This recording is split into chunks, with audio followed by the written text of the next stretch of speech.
Juan Bautista ve a Jesús venir hacia él y dice: «He ahí el Cordero de Dios que quita el pecado del mundo.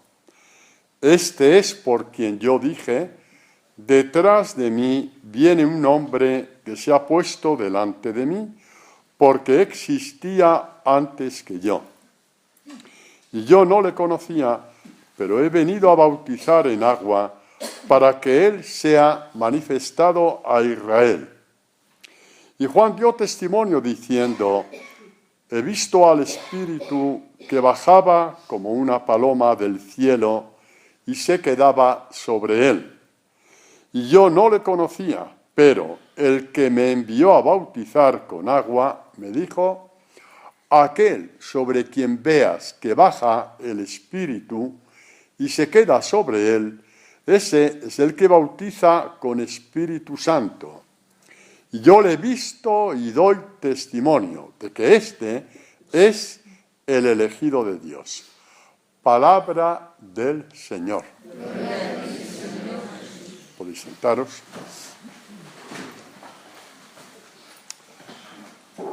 Pues como ya sabemos, este es el Evangelio que mañana la Iglesia nos va a ofrecer en la Eucaristía, mañana domingo. Y podemos decir, podríamos titular a esta catequesis el testimonio de Juan Bautista. Es el testimonio de fe. ¿Y por qué está capacitado Juan Bautista para dar este testimonio? Ya os adelanto una cosa. El testimonio que da Juan Bautista de Jesús como Hijo de Dios es un poco,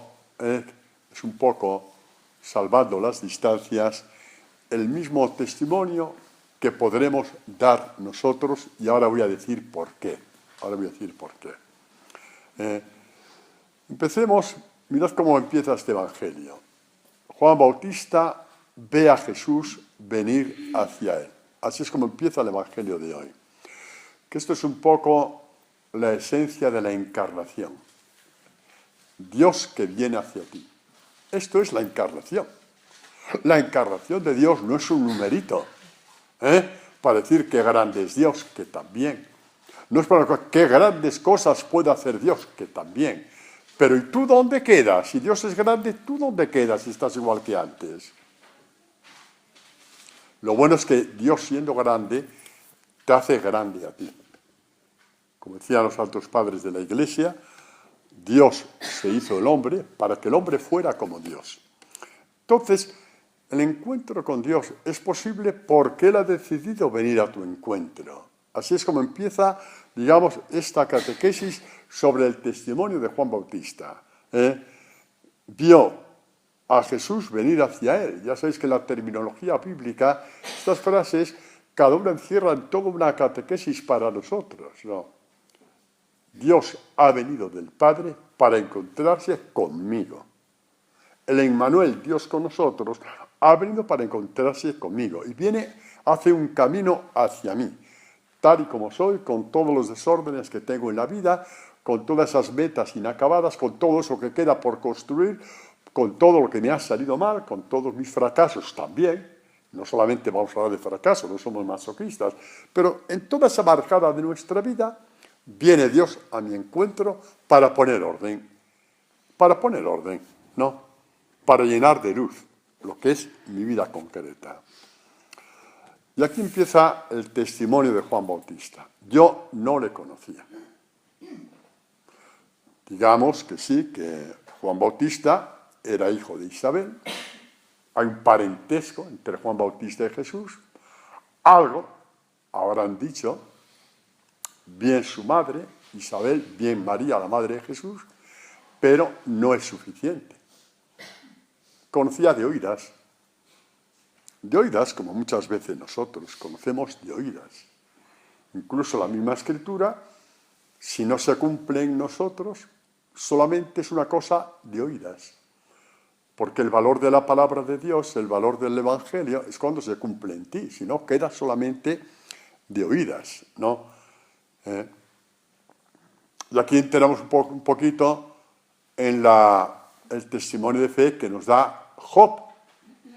Job es un hombre piadoso, conoce las liturgias del pueblo de Israel, conoce la revelación, es un hombre de fe dentro de lo que cabe, porque ha oído a los rabinos hablar de Jesús, ha oído a los sumos sacerdotes, de Jesús, de Yahvé. Ha oído hablar a los rabinos, a los sumos sacerdotes de Yahvé, ha ido a la sinagoga, sabe por aquí, sabe por allá, pero hasta entonces es solamente de oídas.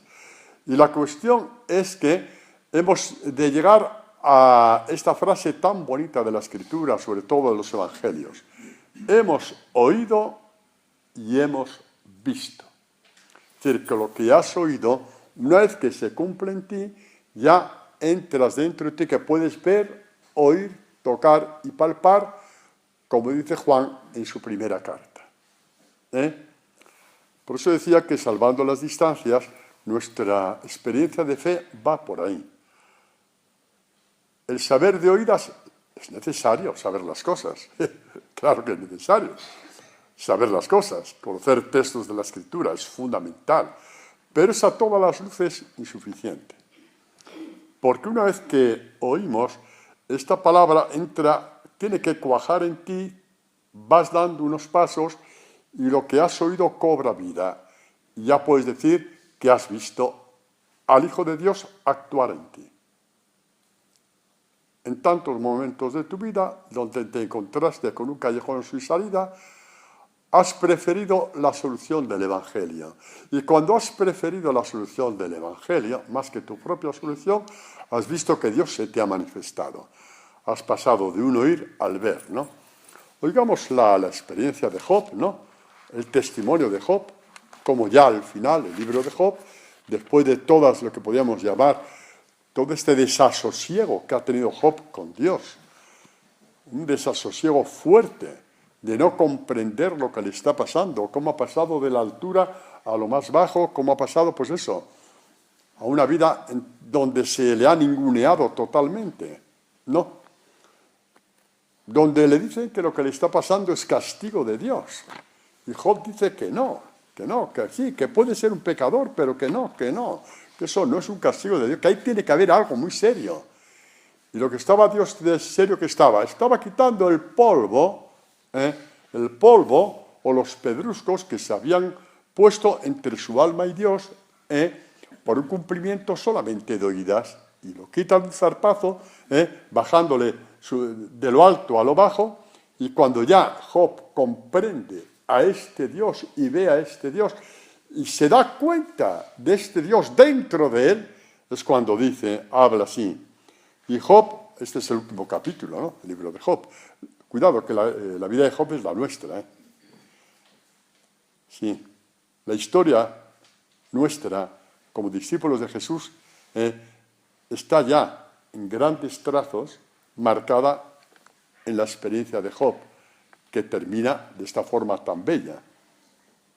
Le dice Job a Dios: sé que eres todopoderoso, que ningún proyecto te es irrealizable. Por ejemplo, que yo pueda verte, oírte, tocarte y palparte. Es un proyecto de Dios sobre ti.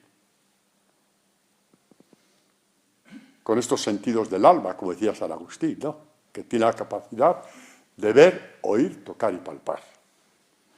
Era yo el que empañaba el consejo con razones sin sentidos. He hablado de grandezas que no entiendo, pidiendo cuentas a Dios de por qué le pasaban estas cosas. En ese punto nos parecemos a Job, ¿no? En otro a lo mejor no, pero en este sí nos parecemos mucho a Job.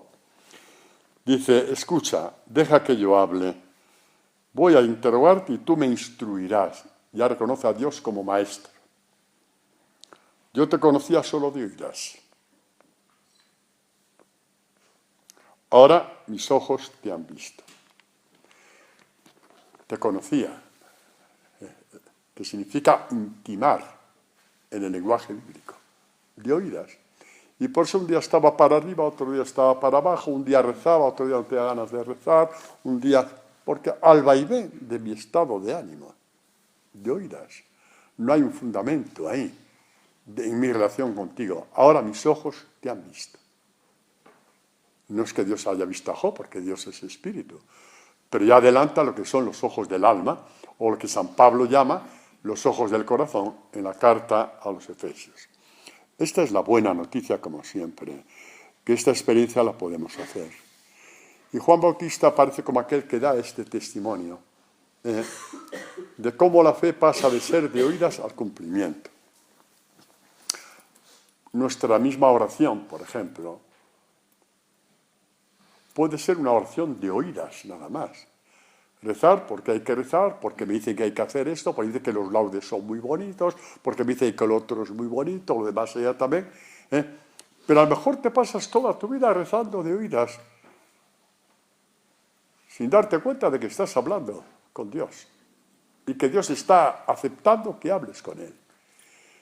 Y que es una oración donde lo más importante es que en esa oración es Dios el que te va instruyendo, te está abriendo su misterio.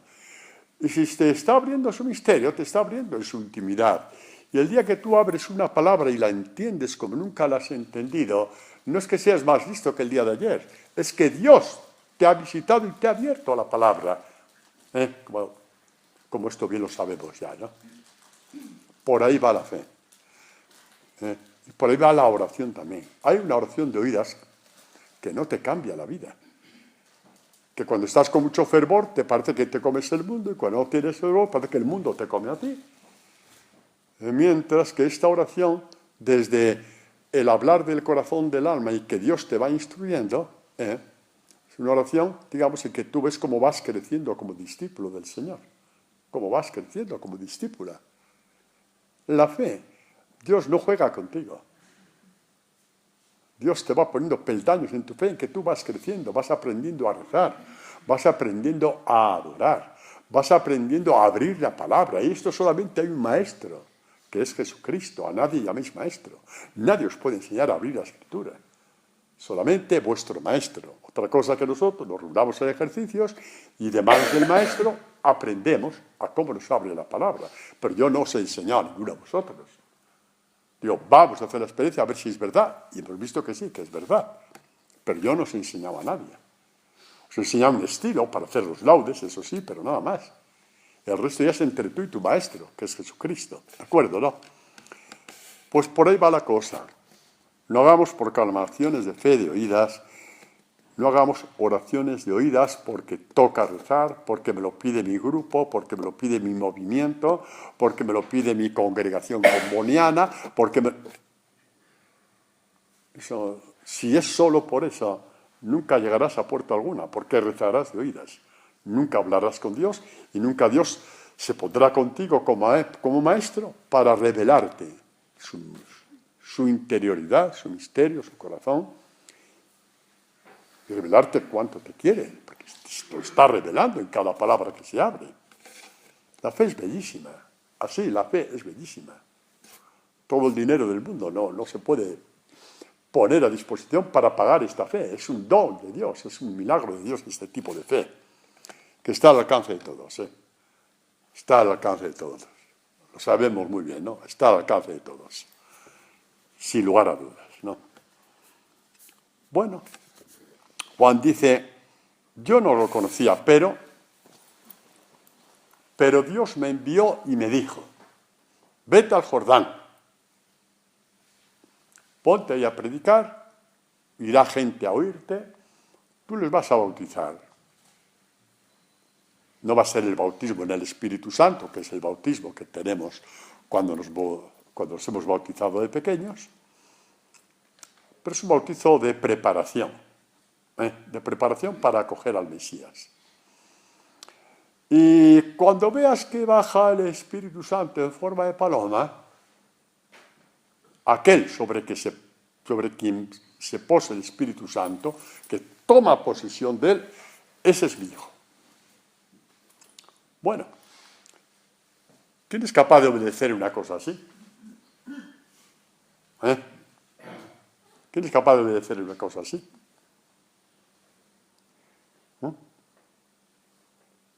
Alguien que quiere tener fe, nadie más. Porque peor, voy a dejar ahora mi pueblo, mi trabajo, mis cosas, vete ahí al Jordán ahí, pega gritos para que venga la gente, y de pronto va a bajar una palomita y ese es el Mesías. ¿Y a ti qué te parece, Rafael? Y luego dice que la ciencia ficción se inventó en nuestro tiempo. Aquello sí que era ciencia ficción, ¿verdad? Y Juan obedeció. Y la fe es esto. Obedecer lo que no entiendes. Lo que no entra en tu cabecita. No lo que te dice cualquiera. Lo que Dios nos dice por medio de su palabra. Que choca contra tu sentido común. Choca contra tu sentido común. Tú imagínate que te dice, mira, tienes que conocer a una persona que te va a ayudar muchísimo en tu trabajo, vas a progresar. Ah, sí, muy bien, muy bien. ¿Y cómo se llama y tal? No. Tú vete y pega gritos por todo Madrid. Cuando veas un tipo con una teja en la oreja, ese es. Os reís, pero es que a Juan Bautista se le dijo eso. Se le dijo eso. Juan Bautista primero oyó, después obedeció y después vio. La fe adulta va por ahí. Oímos el Evangelio, choca contra tu sentido de la vida, contra tu sentido incluso muchas veces de la dignidad cuando tienes que rebajarte ante tu enemigo, contra tu sentido de la economía, siempre contando esto para esto, contra el sentido de todo. Yo no soy quien para puntualizar, pero choca contra todo.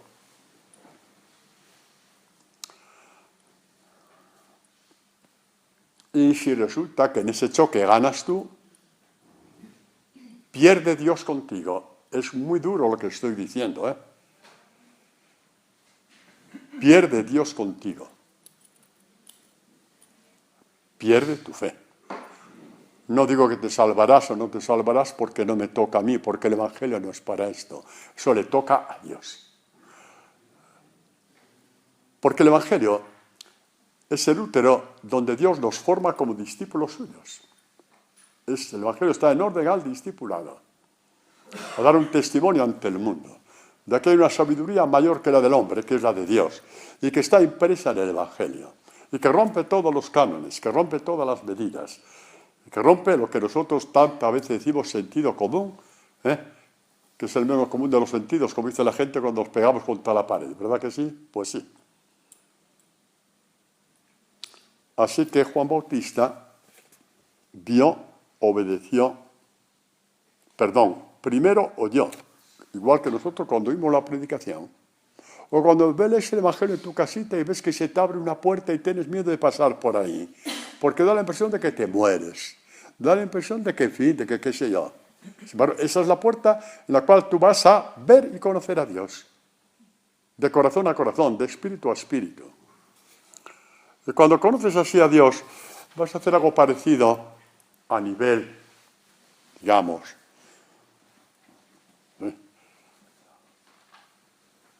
no sé cómo es la palabra, a nivel de extrapolación, lo podemos llamar así.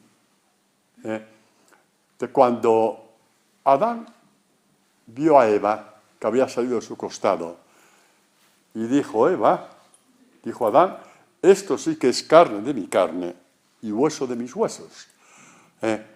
Cuando tu espíritu crece y va conociendo a Dios, llega un momento en que Dios, ¿qué dice de ti?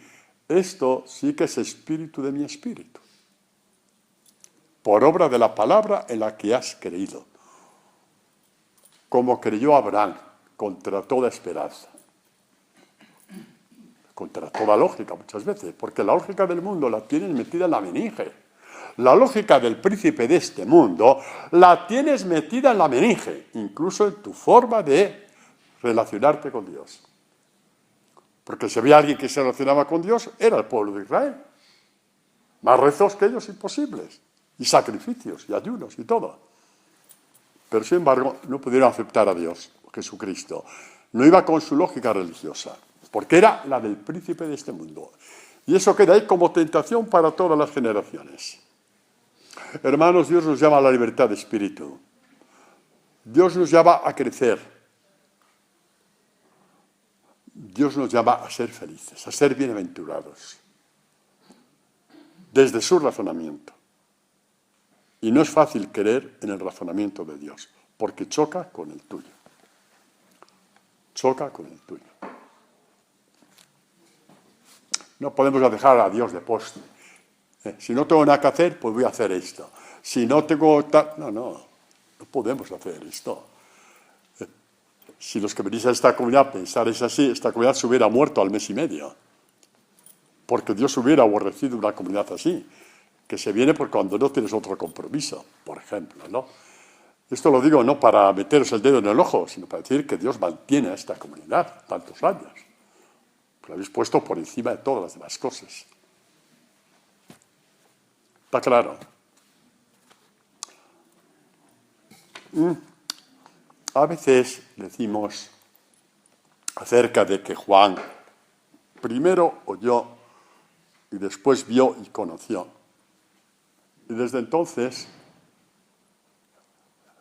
puede decir lo mismo que San Pablo: por haber conocido a él perdí todas las cosas y no me arrepiento, porque él vale más que todas mis cosas juntas y más que todas las cosas de todos los hombres juntos.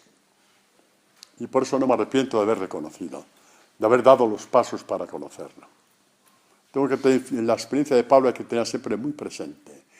Nunca siguió a Jesucristo por esfuerzo, sino por amor. Y vio San Pablo que había salido ganando. Cuando puso su razonamiento debajo del razonamiento de Dios. Vio que salió ganando. Perdiendo todas las cosas, salió ganando. Esa experiencia tenemos que hacerla. Los santos, hermanos, no te los pone Dios para que te quedes embobado. No. Nos quedamos embobados con las cosas que nos pasan. Bueno, pues ya tenemos que aguantar esa bobez.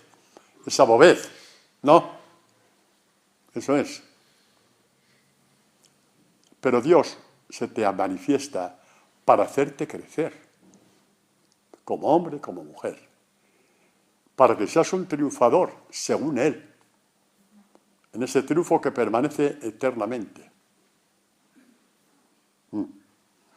Pues a veces, en nuestra religiosidad tan torcida, tan infantil, decimos: Dios no me escucha. El que no le ha dicho nunca, que levante la mano. ¿Verdad que no? Yo la tengo bien abajo, o sea, no puedo levantarla. Dios no me escucha. Cuando entramos en la onda de Dios, se cambian los papeles. Oye, ¿no será que el problema es que yo no sé escuchar a Dios? Como escuchó Juan Bautista. ¿No será que el problema es ese?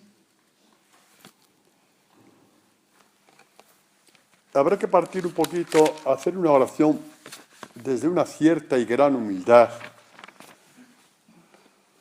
y decir este signo inequívoco con que el profeta Isaías reconoce al Mesías. El Mesías es alguien que hace este tipo de oración. Dice: el Señor Yahvé me ha dado lengua de discípulo para que haga saber al cansado una palabra alentadora. Es la predicación con el aliento de Dios, es decir, con la fuerza de Dios, ¿no? Mañana tras mañana despierta mi oído. Ahí está la oración de los laudes. ¿Qué queréis? ¿Que la oración de los laudes la inventó San Pedro? Se la dio Dios al pueblo de Israel. Mañana tras mañana, la oración de los laudes. Despierta mi oído para escuchar como los discípulos. El Señor Yahvé me ha abierto el oído. De esta capacidad de escuchar mañana tras mañana, la palabra entra, como dice el autor de la carta a los Hebreos, que era la primera lectura de hoy, creo, ¿no? Como una espada, se va abriendo camino por esa maraña de tus razonamientos turbios, estúpidos, que encima los pintas con tinte religioso. Y se abre hasta llegar al corazón. Cuando llega al corazón ya tienes el oído abierto. Ya estás en condiciones de obedecer a Dios. Y de conocerle. Y de verle. Hermano, lo de Juan Bautista no es un caso aislado. Lo de San Pablo tampoco, lo de San Pedro tampoco. Es el estilo de Dios. Oír para verle y conocerle. Y poder decir: me he encontrado con Dios. Poder decir: me he encontrado con Dios. Dios no es un cuento, no es una fábula, no es una leyenda. No es un consuelo para los deprimidos, un consuelo para los fracasados. Dios es mi Padre. Esa es la experiencia por la cual vamos a ir haciendo. Estamos haciendo, gracias a Dios, estamos haciendo esta experiencia poco a poco. Dios nos va abriendo el oído en la medida en que le vamos haciendo caso. Sí, en la medida en que le vamos haciendo caso. A medida que pones su razonamiento por encima del tuyo, su camino por encima del tuyo, su plan por encima del tuyo, su proyecto por encima del tuyo. Él mismo se va abriendo camino, en la medida en que, como digo, le vamos haciendo caso, ¿no? Eso es. Cuando nuestra fe está fundamentada en el hemos oído, le hemos hecho caso y por lo tanto hemos visto y por lo tanto le hemos conocido, es cuando nuestra vida, toda vida nuestra, el hombre corporal y el hombre espiritual, somos cuerpo y espíritu, nos hemos ya asentado sobre la roca y no sobre la arena. Leemos el texto, ¿no? Dice Jesús: todo aquel que oiga estas palabras mías y las ponga en práctica, y entre en mi razón para cumplirlas, será como el hombre prudente, el hombre sabio, que edificó su vida sobre la roca. ¿Qué roca? Yo, sobre mí. Yo soy la roca, dice Dios. Yo soy la roca. Yahvé es mi roca. ¿Cuántas veces hemos rezado esto en los salmos? Pues ya está. Ahí está el Hijo de Dios. Él es la roca donde asentarnos. Y hoy día la roca se llama Evangelio. Sí, el Evangelio. Y hay personas que dedican más tiempo a leer no sé qué cosas, por muy buenas que sean, que entrar en el Evangelio. Y les va a costar muchísimo afianzar los pies sobre la roca. Se saben de memoria un montón de cosas, digamos, que no son malas, pero que están alrededor de. Y nosotros vamos al centro, que es el Evangelio. Al centro, porque ahí ya tienes la certeza de que entras en el razonamiento de Dios. Tienes la certeza total de que entras en el razonamiento de Dios, en el pensamiento de Dios. Y Él te asienta sobre Él mismo, ¿no? ¿Y qué pasa? Que vienen los embates de la vida, que son fuertes, que todos los conocemos. Y os voy a dar una buena noticia. ¿Queréis oírla? ¿Queréis oír una buena noticia? Los embates de la vida no han terminado, hay más. Hay más, Roberta, hay más. Pero estamos edificados sobre la roca. Esta es nuestra victoria. Y sabéis una cosa, ¿qué creéis? ¿Que la gente de fuera no ve esta cosa? Que ante un mismo problema de una serie de personas hay gente que permanece. Hay gente que permanece en pie. Es cuando acontece la envidia de la fe. ¿Cómo me gustaría tener la fe de este señor? Viene, por ejemplo, un ERE sobre una empresa, echa a 300 trabajadores.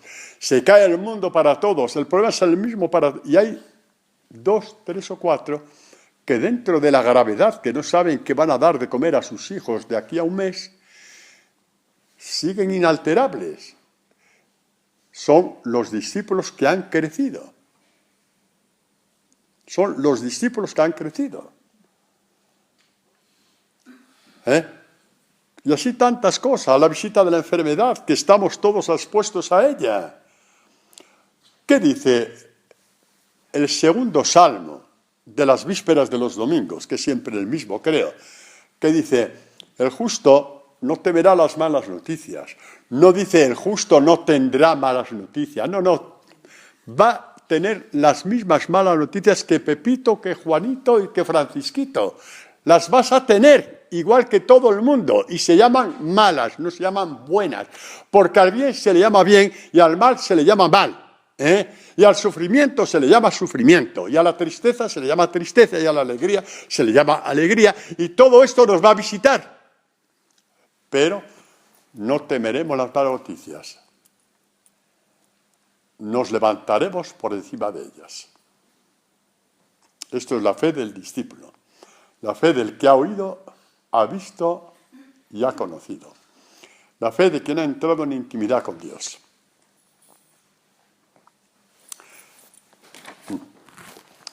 Al final de cuentas, cuando Juan Bautista decide coger el petate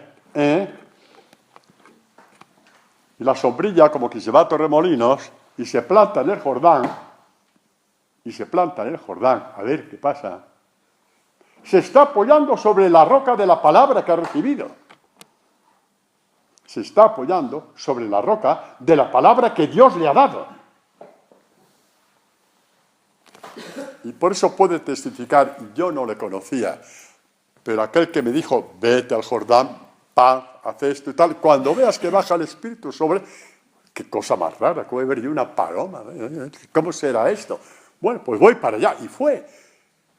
Y hizo un cambio total a su vida, y la gente le llamaría loco, estúpido, imbécil, todo eso que se hay que llamar cuando las cosas son así.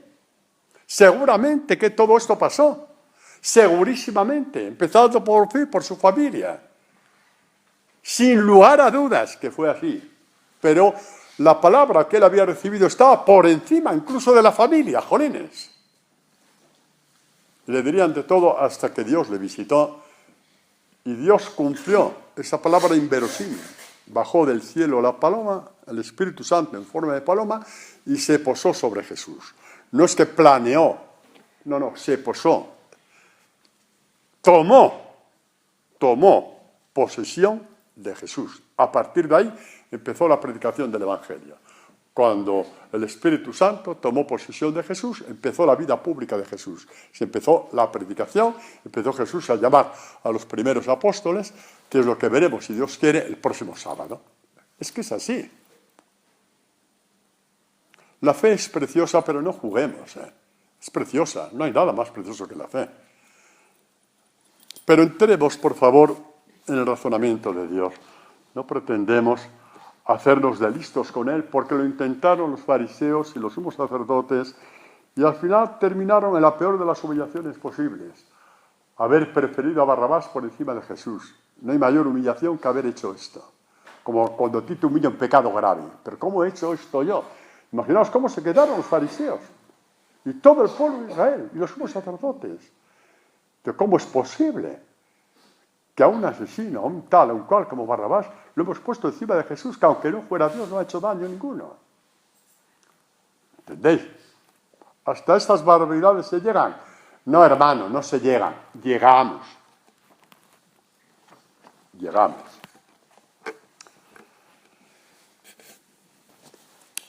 Juan Bautista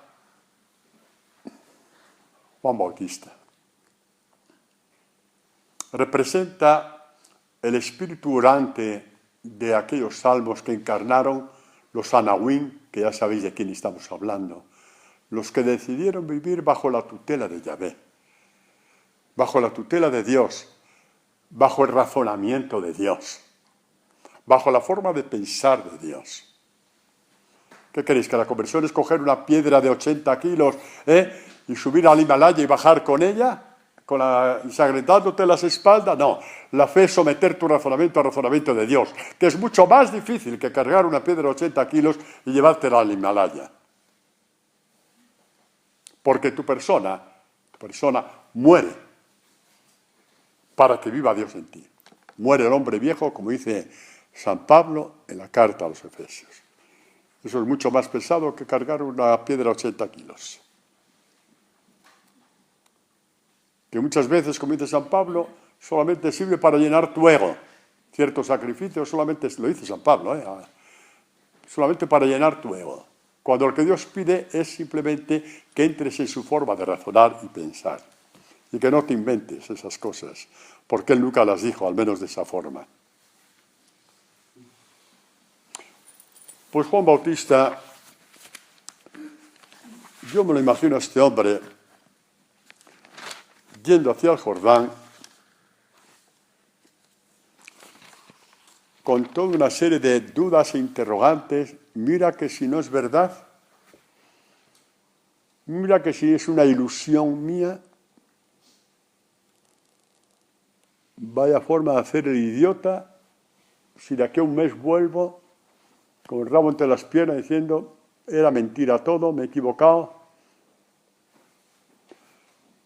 Mis sensaciones interiores me jugaron una mala pasada.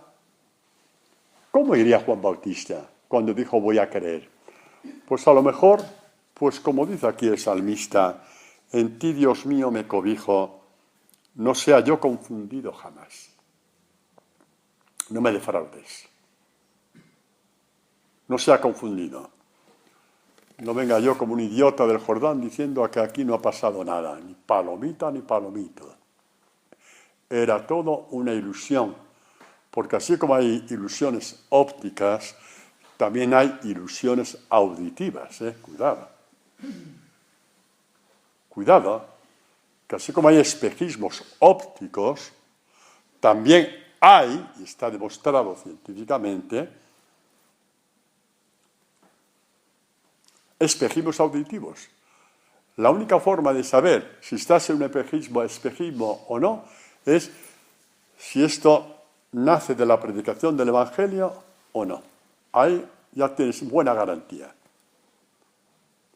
Que entras en un nacimiento de Dios expresado en su Evangelio o en su palabra. De todas formas, Juan Bautista, cuando uno emprende el camino de Dios, toda tentación es posible. Cuando uno emprende el camino de Dios con palabras del Evangelio muy concretas, toda tentación es posible. Toda. Pues se apoyaría en estas oraciones que Dios enseñó a su pueblo. Los salmos no fueron inventados por los hombres. Fue la fuerza que Dios dio a su pueblo y que hoy nos da a nosotros, ¿no? Entonces diría, en ti, Dios mío, me cobijo. No sea yo confundido jamás. Recóbrame por tu justicia, líbrame. Tiende hacia mí tu oído, es decir, escúchame, tiende hacia mí tu oído. Qué fuerza de oración, ¿no? Aproxima tu oído hacia mí, que quiero decirte algo, que me muero, que estoy perdiendo la fe. Aproxima tu oído hacia mí porque estoy perdiendo la fe, que el demonio me dice que todo esto es mentira. Aproxímate, que quiero gritarte, quiero hablarte. ¿Hay oración más perfecta que esta para que inventéis oraciones por ahí? Esta oración es del alma. Sale del alma. Tiende a mí hacia mí tu oído, date prisa. Sé para mí una roca de refugio, un alcázar fuerte que me salve. Pues mi roca eres tú y mi fortaleza, y por tu nombre me guías, me diriges. Por tu nombre, porque me has dado una palabra, y si esa palabra no se cumple, eres tú el que quedas mal, tu nombre es el que queda mal. ¿Ves qué forma tan bella de rezar? Si tú no cumples tu palabra conmigo, yo me quedo fastidiado con J, por supuesto que sí, pero tú quedas como mentiroso. Es una oración que a Dios le gusta que recemos así, por tu nombre, porque has empeñado tu nombre, has empeñado tu palabra en mí.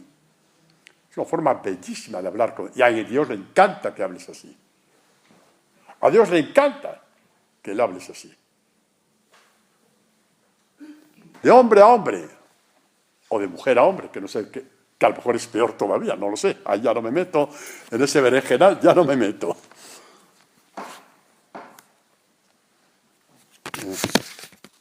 ¿Y qué os parece? A ti, Yahvé, me acojo, otro salmista, no se ha confundido jamás. Es el miedo que tenemos ante la palabra de Dios. Y si es mentira, quedo como tonto delante de todo el mundo. Si es mentira soy bienaventurado a los pobres de espíritu. Y si es mentira, bienaventurado a los mansos. Y si es mentira, bienaventurado a los que lloran. Y si es mentira todo esto, los misericordiosos. Y si es mentira, quedo como un panoli, como un tonto, como un imbécil. Y si es mentira, sé lo que digo, pues habrá que partir ya a decir que a lo mejor es todo mentira. Porque si es mentira el Evangelio, no hay ninguna razón para decir que Jesucristo sea el Hijo de Dios. ¿Y cómo sales de dudas? Entra en el Evangelio y si lo escuchas y después tú ves en tu alma que Dios está contigo, resulta que es verdad. Pero tienes que pasar por encima del cadáver de tus ideas tontas para poder entrar en el Evangelio. Tienes que entrar por ahí. Cuando una persona llega a un momento, y de esto tenéis la experiencia, tenemos, de que Dios te ha visitado cuando has sido fiel en unas palabras muy concretas que incluso te han hecho sangrar y llevarlas a su cumplimiento, que incluso has tenido que dejar que se pisoteara tu honra y tu dignidad. Y de pronto has visto que Dios te ha visitado y que no te ha dejado en el arroyo, no te ha dejado en la cuneta, y que ha estado contigo y que has sentido su aliento dentro de ti. Porque todo esto se ve, se oye, se toca y se palpa. Cuando esto sucede, se cumple en ti esta profecía bellísima del profeta Isaías. Nunca se oyó, no se oyó decir, ni se escuchó, ni ojo vio a un Dios, sino a ti, que tal hiciese por el que espera en él. Tú te has dado cuenta que esto ya se ha cumplido en ti. Nunca te pudiste imaginar lo que Dios podía hacer por ti. Cuando has confiado en él. No por tu cara bonita, Eso es. Ni porque pongas cara de Santa Rosa de Lima cuando rezas, que eso a lo mejor te sirve de poquito. Tienes que rezar con la cara que tienes, exactamente. Porque Rosa de Lima solamente hubo una, y Teresa de Jesús hubo una, y San Juan de la Cruz solamente hubo una. ¿Entendéis? Solamente hubo una. Y nada más. Y Olga Alonso solamente hay una, no hay dos. Y aquí cada persona tiene su nombre para relacionarse con Dios. Tienes que ser tú, solamente tú y nada más que tú. Y el que tiene que decir adiós a mi soberbia para entrar en la palabra, no lo puede hacer nadie por ti, lo tienes que hacer tú. Entonces, cuando lo has hecho, porque os conozco a todos, habéis visto que esto es verdad, que nunca os imaginasteis lo que Dios podía hacer por ti. Y así como antes os dije que los embates de la vida no han terminado, ahora con más razón os digo, lo que Dios quiere hacer por ti no ha terminado. Quiere seguir haciendo y mucho más de lo que imaginamos. Y mucho más de lo que nos podemos imaginar. Y en este momento sí me permito decir a los que estáis aquí por primera vez, Bernadette, que no te presenté, Cristina y Doris, creo que estáis por primera vez, ¿no? No tengáis miedo de que estéis atrasados, todos hemos empezado de cero, así que no os preocupéis. Todo esto que digo hoy se va a cumplir en vosotras, todo y todo, no habéis perdido tiempo, habéis venido cuando Dios quiso que vinierais. No os preocupéis por eso.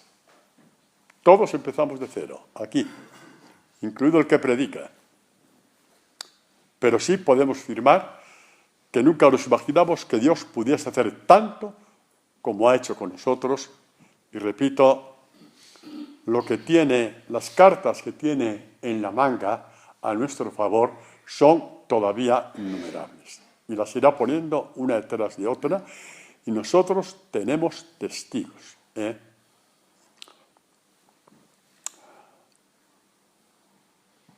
Cuando Jesús predica el Evangelio, le sigue la gente. ¡Ay, un milagro de los panes! ¡Vamos, hoy hay pan gratis! ¡Abre la panadería! Y ahora, eso es. Ahora el paralítico, vamos, que va a haber otro numerito. Claro, como entonces no había circo, pues iban ahí gratis, ¿no? Ya Jesús dijo un momento, bueno, vamos a ver. ¿Por qué me llamáis Señor, Señor, si es mentira? Cuidado que esto vale para cuando rezamos. ¡Cuidado! Porque esto vale también para cuando rezamos nosotros. ¿Por qué dice que es mentira? Me llamáis Señor y no hacéis lo que yo os digo. no se interesa el Evangelio para nada.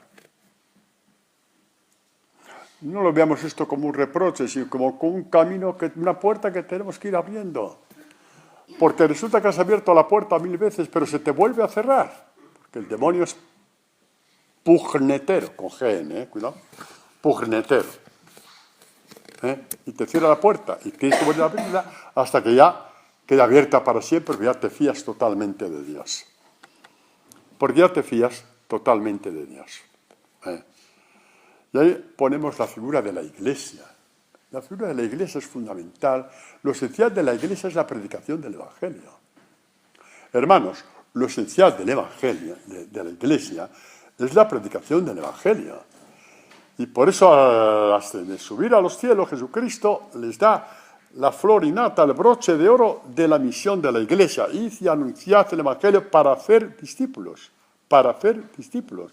Hacer es el verbo crear en la Escritura. El Evangelio crea discípulos. Más allá de tus buenas intenciones que no te sirven para obedecer a Dios. Que tus buenas intenciones no te sirven para obedecer a Dios. Porque el demonio es muy superior a tus buenas intenciones. Es infinitamente superior. Hace falta que Dios te cree de nuevo algo frente al cual el demonio sea impotente. Pues el Evangelio, dijo Jesús, id y haced discípulos. Haced, cread discípulos. El Evangelio tiene poder creador. Y por eso cuando la misión de la Iglesia ya viene prefigurada anticipadamente por María de Nazaret en las bodas de Caná. Haced lo que él os diga y os llenaréis del Espíritu Santo, que esto es lo que significa el vino nuevo. Hoy algunos son tan sentimentaloides, tan infantiles, porque no se puede llamar de otra forma. Mirad la figura de María, y qué bonita, como una madre que se da cuenta de lo que falta. Estaban apurados los novios. Ay, señora, un poco de un milagrito de 300 litros para que no pasen apuro. Que no. Que el figura de María, sí, infinitamente más grande, da un mensaje. El vino nuevo es el Espíritu Santo traído por el Hijo de Dios. Y dijo, haced lo que él os diga, haced su evangelio en vuestro corazón, haced el evangelio en vuestro corazón, que os llenaréis del Espíritu Santo. Que luego sacó del apuro a los novios, pero sí, hombre, pero eso es anecdótico, comparado con la esencia de lo que hizo ahí la Virgen María, anticipando la venida del Espíritu Santo sobre nosotros. Y por eso, lo que Juan Bautista vio en Jesús, que se había posado el Espíritu Santo sobre él, y por eso, porque se posó el Espíritu Santo sobre Jesús, tuvo autoridad, poder, fuerza para dárnoslo a nosotros, porque el Espíritu Santo tomó posesión de Jesús. No fue una capa de pintura, jolines. Una capa de pintura es cuando tú sales de un retiro y escribes, me comprometo a no pelearme con mi suegra. Pero sí, ¿sabéis cuál es el problema? Que ese compromiso de no pelearte con tu suegra lo has hecho tú, pero tu suegra no lo ha hecho. Y entonces empieza ya la batalla, jolines. Entonces, ¿cómo arreglamos eso? Ay, Dios mío.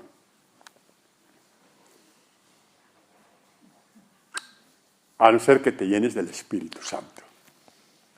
Eso ya no es una capa de pintura. El Espíritu Santo toma posesión de ti, porque Jesucristo, el Padre, le dio poder para llenarnos del Espíritu Santo, de la vida nueva, de la vida eterna. Mis palabras son Espíritu y son vida. Ahí donde se proclama el Evangelio, ahí hay una efusión del Espíritu Santo sobre todo el que cree en él. Una efusión del Espíritu Santo para cambiar. No es una capa de pintura, no. Ahí sí. Por ahí vamos, ¿no?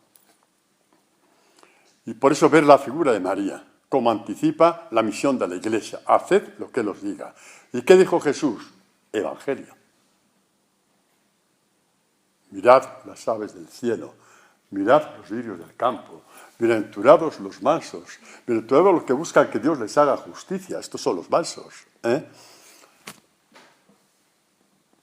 Tantas cosas más. Amad, perdonad, pedir perdón. Si vas a presentar la ofrenda al altar y has hablado mal, has entristecido a alguien con tus comentarios, vete y pídele perdón. Hoy día es mucho más fácil, hay una cosa que se llama teléfono. Oye, perdóname, que fui un gili. Pues ya, resuelto el problema. Y tantas cosas más, hombre. Como no descubramos la belleza del Evangelio, va a ser muy difícil. Estaremos igual que el de Israel en el desierto, dando toda nuestra vida, dando vueltas en el desierto, sin entrar en Dios, que es la imagen de la tierra prometida. Para esto hace falta entrar en esta pasión inmensa, infinita, sobre el Evangelio. Bueno, estabais tan atentos, me he emocionado y ahora me quedan 5 minutos, vaya gracia. ¿Y ahora qué hago yo? Pues tengo 2 o 3 cosas que decir, así que las voy a decir. Los pastores, que hemos celebrado antes de Navidad, la Navidad, ¿no? ¿Qué dicen? ¿Cómo termina lo de los pastores? Dice, los pastores se volvieron glorificando y alabando a Dios por todo lo que habían oído y visto, conforme a lo que Dios les había dicho. De qué fácil lo tuvieron. Tururú, tararí que te vi. No, señor. Estaban guardando su medio de subsistencia, que eran las ovejas. Porque los pastores se robaban unos a otros. Estaban de guardia, vigilando, porque eran ya los cuatreros de aquel tiempo. Y por eso no podían entrar en el templo justamente por esta fama que tenían de ladrones unos con otros. Y cuando viene la buena noticia, dejaron sus cosas, sus bienes, su subsistencia. Eso es lo que entra en el razonamiento de Dios. Ya deja de tantas beaterías, hombre. Esto es entrar en el razonamiento de Dios. ¿Y qué pasó? Que lo que habían visto, lo vieron, lo tocaron y lo palparon y glorificaron a Dios. Esta es la imagen de un cristiano. Glorifica a Dios porque ha pasado del oír al ver, del ver al tocar y palpar. Y a partir de ahí sí, todo lo que tenga bien en la oración, empezando por la oración que Dios ha enseñado a su pueblo, que son los salmos.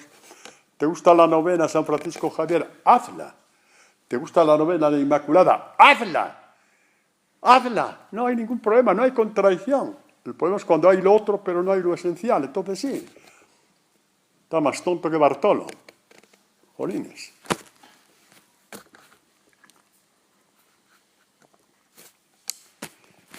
Y el testimonio.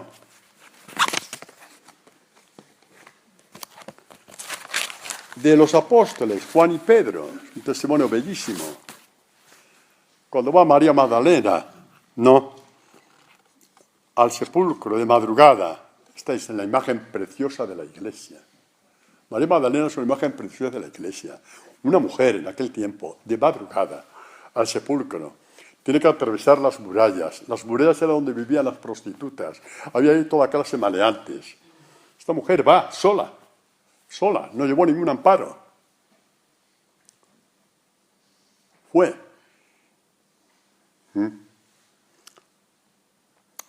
Y ve que el sepulcro está vacío. Y baile donde el cenáculo, a donde Pedro y Juan han oído. ¿Qué han oído? Sí, que Jesús iba a resucitar, pero eso lo habían creído. Jesús les había dicho muchas veces, el Hijo del Hombre va a ser llevado a juicio, rechazado, ejecutado, crucificado y tal, al tercer día resucitará. Ya sabemos que no lo creyeron mucho, pero de pronto hay aquí algo. ¿Cómo? Que no está el Señor en ese pueblo. A lo mejor es verdad que ha resucitado. Lo que han oído, en ese momento pierden también ellos todo el miedo, porque estaban señalados por todo Jerusalén, como discípulos del crucificado, del fracasado, del humillado, del perdedor. Estaban señalados como discípulos del perdedor, del gran perdedor. Y echaron a correr y se fueron también ellos. ¿Y qué aconteció? Pues mira, vio las vendas en el suelo. La imagen de que la muerte había sido vencida. Los judíos ataban los cadáveres con vendas. ¿Acordáis de Lázaro, no? Desatadlo y dejadlo andar. Y vio que las vendas que certificaban la muerte de una persona estaban por el suelo. No. Entonces entró también el otro, Juan, que había llegado y al sepulcro. Entró, vio y creyó. Fueron, vieron y creyeron. Pero primero, habían oído primero el anuncio de que iba a resucitar, el cual no habían creído, pero cuando viene esta mujer que ha expuesto su vida por llegar hasta allí, ha expuesto su dignidad por llegar hasta allí, ha expuesto su honra como mujer por llegar hasta ahí, ha expuesto todo eso. No digamos ya sus economías, porque le habían podido quitar todo, hasta las almillas las le podían haber quitado, los salteadores. No le importó, quería saber si era verdad o mentira. Y fueron. Esto se llama escuchar, ver, tocar y palpar. Sí, y si queréis otro tipo de fe, pues bueno, pues es al mercadillo, arrastra, a ver si encontráis, pero nunca será la de Jesús. Porque la de Jesús no hay otra que la del Evangelio. No hay otra más que esta, hermanos. No hay otra más que esta, la del Evangelio. Y terminamos, me quedan 2 minutos, pero Rafael es amigo mío, al menos por ahora, no sé por cuánto tiempo. Y terminamos pues en esta tan bonita del anciano Simeón. Tuvo una revelación interior, este Dios que te habla por dentro, que dice, no te vas a morir sin tener en tus brazos al Mesías. Y este hombre hizo caso de esa revelación. Y ahí iba al templo y nunca veía nada, pero él persistía, como tú que te crees que nunca te conviertes. Sí, te estás convirtiendo cada vez que escuchas una palabra y das un pasito, aunque sea de medio milímetro, te estás convirtiendo. Cada vez que das un pasito de medio milímetro, de medio metro, te estás convirtiendo. Y Simeón un día dice una revelación mucho más fuerte, diciendo que el Mesías estaba allí. Simeón, un hombre de fe, porque no pregunta, oye, ¿cómo lo voy a conocer? ¿Va vestido de verde, de azul? ¿Lleva el escudo del Atleti? Lo digo por sufridor, no por otra cosa. Lo verás, punto, nada más. Lo verás. Nosotros queremos tener todo bien atado. Somos tan perversos, que decimos a Dios que le obedecemos cuando lo tenemos bien atado. Y entonces es cuando tú consideras que Dios es tu muñeco. Es cuando tú crees que Dios es tu muñeco, que tiene que hacer lo que a ti te dé la gana en tus perversidades. Simeón no preguntó, dijo, está, pues voy. Dice, le había sido revelado por el Espíritu Santo que no vería la muerte antes de haber visto a Cristo del Señor. Al ungido de Dios, ¿no? Movido por el Espíritu vino al templo y cuando los padres introdujeron al niño Jesús para cumplir lo que la ley prescribía sobre él, se dio cuenta de que era él. A lo mejor había varios padres en ese momento presentando, ¿no? Como en los bautizos, cuando hay 12 o 14 o 15, por lo menos en misiones es así. Pues aquel tiempo allí también, allí que había súper numerosas, pues las presentaciones de los niños del templo pues serían numerosas también. Y el Espíritu le llevó donde él. No tenía una corona roja, ni dorada, ni un vestido especial. La Virgen María era una señora ama de casa, San José un artesano, no tenía nada que los distinguiera. Pero el Espíritu Santo le llevó hacia él, lo cogió en brazos y dijo lo que podemos decir los discípulos. Ya me puedo morir, Señor. Ya te he visto. Ahora, Señor, puedes dejar a tu siervo vivir, que se vaya en paz. Porque mis ojos han visto a tu Salvador, han visto tu salvación.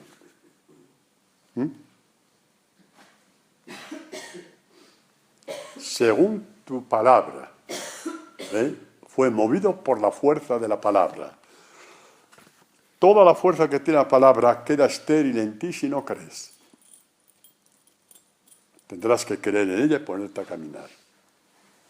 Pues no me queda otra que decir gloria al Padre, al Hijo y al Espíritu Santo, porque Dios ha estado muy fuerte, pero que muy fuerte, en la predicación de hoy.